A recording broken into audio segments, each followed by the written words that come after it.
Air New Zealand, should we own an airline that's not making money, hiking prices and potentially cutting routes? Here are the hikes from yesterday. Domestic flight will cost you an extra $10. A short haul, an extra $20. And if you're going long haul international, up to an extra $90 a ticket. The national carrier, remember we own half of this, says this won't be the end of the price hikes either. Here's why. Last week, jet fuel prices shot up almost 60% to $157 a barrel. This is after the war, what's happening in the Middle East. They yesterday suspended their earnings guidance for the rest of the financial year, meaning basically their projected losses are likely to be even worse. Here's the stock market reaction. Falling, as you can see here, 13% in the last 5 days. Now, we've asked the Air New Zealand boss, Nikhil Ravichandka, to come on the program. So far, it's a no. But what we do have this morning is Simeon Brown, and we'll bring you an interview with him shortly in which he says Air New Zealand is on its own. He's the State-Owned Enterprises Minister. Air New Zealand is on its own, and they will not be injecting any cash or any capital to bail them out. Let's go now to Simon Wallace, Aviation Industry Association Chief Executive, to talk about Air New Zealand, but the industry more generally. Simon, nice to have you on the program. Good morning. Morning, Ryan. So first of all, Air New Zealand, how bad is the situation for them? Look, it's not great for Air New Zealand after reporting a $59 loss last week. This is going to be very challenging for them. And as you've said, jet fuel up 96 cents a litre yesterday. But we've also got increases in avgas affecting light aircraft. So it's not just about Air New Zealand that this isn't having an impact on. It's across what we call the whole general aviation system in the country. That's, agricultural operators, flight training, tourism flight operators.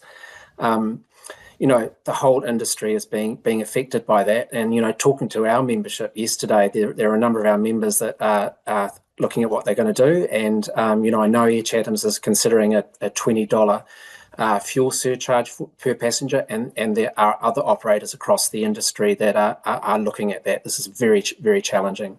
I spoke to Dwayne Emeny from Chatham's this morning. He said they have done that overnight. They've literally put that $20 charge on now. So prices are starting to go up. What does that mean? Does that mean just people fly less? Yeah, there gets a point where fares become too expensive for people, and if they can drive, they'll drive. Otherwise, they won't travel. And we're certainly at that point now. I know that you've got Simeon Brown coming onto the program, some other government ministers. There's been a ministerial group set up. The government has some levers to help the industry here around things like CAA levies, airways charges. Those are government charges that the industry pays to support the CAA. There could be a pause on some of those charges, and the government has those levers at its disposal to certainly provide some short-term relief. That's the key, isn't it? How short-term is this? In a week or two, this could all be over. So they don't want to act too quickly. That's the problem we've got, right?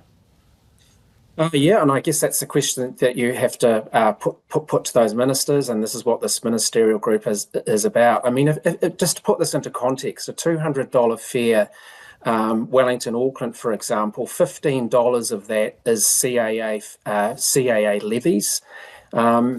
And then, look, let's not forget about airport charges, Ryan. We've got $40 out of that $200 ticket going towards airport charges in Wellington and Auckland. And Auckland Airport has some of the highest landing charges in the world. So this has to be looked at. And the Commerce Commission, this is not a short-term fix, but there's got to be more scrutiny on airport landing charges as well. Hey, really appreciate your time this morning, Simon. Thank you very much for being with me. That's Simon Wallace, who's the Aviation Industry Association Chief Executive, with us live this morning. Time is 9 minutes after 7. So have a look at this. This is a really just interesting tidbit if you're flying up the front end of the plane, the pointy end of the plane. A business class return flight from Sydney to London overnight reportedly went for almost 48,000 New Zealand dollars return. I know, it's a lot of money. It comes as passengers try to book flights. This is to avoid the Middle East. A lot of those carriers going through the Middle East, so people trying to go through Asia, and that's pushing up the price. There are only so many seats. But 48 grand to get up here, I mean, it looks lovely, don't get me wrong, but that's a hell of a lot of money, isn't it? That is for a return in business class, which, as you can see, gets you a 24-inch screen.